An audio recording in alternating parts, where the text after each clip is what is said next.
Hello children, Auntie Debbie here. As you can see, I'm speaking from where I live, and I live in a holiday camp in a big huge bus. And that's my little car over there. He's cool. He's a yellow Beetle, a Volkswagen Beetle.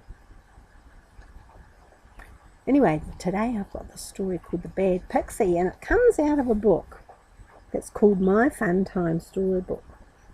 And look how old this book. You see, these are books that I found in my parents' library when I was cleaning up their house. And these are books I read when I was a very little girl. And some of these stories I'm just so loving reading to you. And I know my own grandchildren are really enjoying them as well. Now, this is called The Bad Pixie by M Pykett. In Fairyland lived a very naughty pixie. He was always doing naughty things, and the other fairies and pixies used to get tired of his mischief. One day he felt especially naughty. He went out into the meadow and began to paint all the little white daisies black.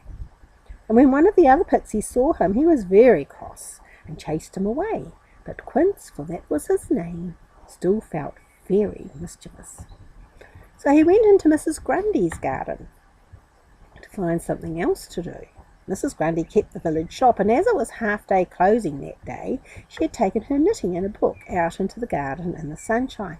And as she sat knitting in the warm sunshine, she began to feel very tired. "Oh dear," she yawned, "I feel so tired after working in my shop all morning. I think I would take a little nap." She settled back in her deck chair and went to sleep. Now, all this time, naughty little Quince had been watching Mrs. Grundy from behind a dandelion flower, and as soon as he knew she was sound asleep, he crept quietly up to the old lady's knitting, which had fallen onto the ground. He pulled and tugged at the stitches until they all came off the knitting needles, and then, laughing to himself, he rolled the ball of wool round and round Mrs. Grundy's feet until she had both feet tied together with wool.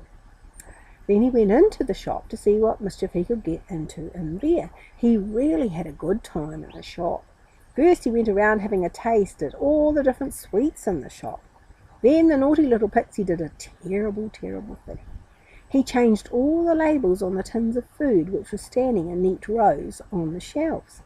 He took the labels off the tins of meat and changed them for the labels on the fruit tins. He put baked bean labels on the peas and jam labels on the treacle.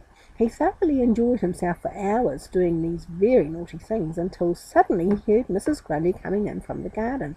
Quickly Quince jumped down from the shelf where he had been standing and ran back to his home in the meadow near the mushroom clump. And look at him in the shop. Look what he's doing. I hope you're not little mischievous little children. I hope that you're wonderful children to your parents. This little pixie was very naughty. He laughed and laughed each time he thought of the tins of food in the shop all jumbled up. Quince didn't tell anyone in Fairyland about his afternoon in Mrs. Grundy's shop, because he knew the fairies would be very annoyed and would tell the Fairy Queen. Anyway, he thought, the fairies would only go and change the labels back again by magic and spoil all his fun. Because Quince was such a naughty pixie, he didn't play with the other gnomes and pixies, but was friendly with the little imps. And they were just about as naughty as Quince. That night a little imp called Pinch went to visit Quince. Pinch was given that name because he was always pinching people. He and Quince were great friends. Quince decided to tell his friend all about the shop and how he had changed the labels on the tins. When Pinch heard this, he simply rolled about the floor and was laughing. "You should have been born an imp, not a pixie," he laughed. "You're even naughtier than we imps are. Shall we go into the village tomorrow and see what happens when people buy the tins of food?" "Oh, yes, that will be fun," laughed Quince. Early the next morning, as soon as the village shop opened, Quince met Pinch and they made their way to the village. "We ought to go to the shop and see what happens, Quince," said Pinch. So the naughty pair made their way to the shop. Mrs. Grundy had opened her shop and people were coming and going, buying things from her. "I wonder how long we shall have to wait before someone complains," said the little imp. They didn't have to wait long, because no sooner had he said it than along came a lady from the village. She went through the shop door and started shouting at Mrs. Grundy. "What do you think you are doing? I have just opened the tin of strawberries you sold me, and it was not strawberries at all. It was a tin of sardines. And then I opened a tin of peas and found cat food inside it." Poor Mrs. Grundy didn't understand what had happened, and all she could do was apologise and give the lady her money back. No sooner had this lady gone from the shop than another and another came, all complaining about the tins of food they had bought. Quince and Pinch thought this was really funny. They didn't even feel sorry when poor Mrs. Grundy began to cry. While the two naughty little fairy folk laughed from behind a large stone just outside the shop door, they didn't notice two flower fairies standing nearby, painting the buttercups. The two fairies saw and heard all that was going on. "What can we do?" asked one fairy to the other. "See, there they are, painting the buttercups, making them golden. Isn't that beautiful?" "I didn't know that fairies went around painting the buttercups, did you? Now I know how they get that beautiful colour." "We must go and tell our queen," said the other. They flew to the fairy queen and told her what they had seen and heard, and the fairy queen was very annoyed to think that one of her pixies could be so naughty. "I know the imps are full of mischief," she said, "but even they would not do such a naughty thing."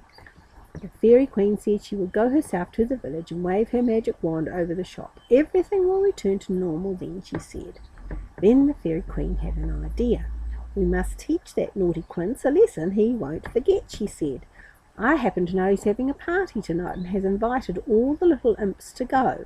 Now, imps like to play tricks on other people, but they do not like anyone to play a trick on them. I have an idea which should stop our naughty Quince's tricks once and for all." The fairy queen said no more.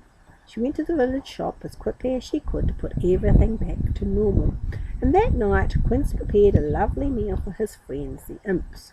It looked delicious, and as the imps arrived, they all laughed about Quince's trick on Mrs. Grundy. "Sit down, everyone," shouted Quince to his friends. "We shall have our supper now." Quince began to pass the sandwiches round, and soon all began to eat. And then quite suddenly they all began to pull the most awful faces and shouted at Quince, "This food tastes of soap." Quince couldn't believe his eyes. He had made the sandwiches and cakes himself, and he had tasted the food earlier to see if it was as good as it smelled. "We don't mind you playing tricks on other people, but don't play your tricks on us," said the imps. What Quince did not know was that while he was out at the village with Pinch, the fairy queen had waved her magic wand over the food to make it taste like soap, just to teach him a lesson. Quince had learned his lesson, because from that day to this, he's never been naughty again. That's a funny story, isn't it? Huh?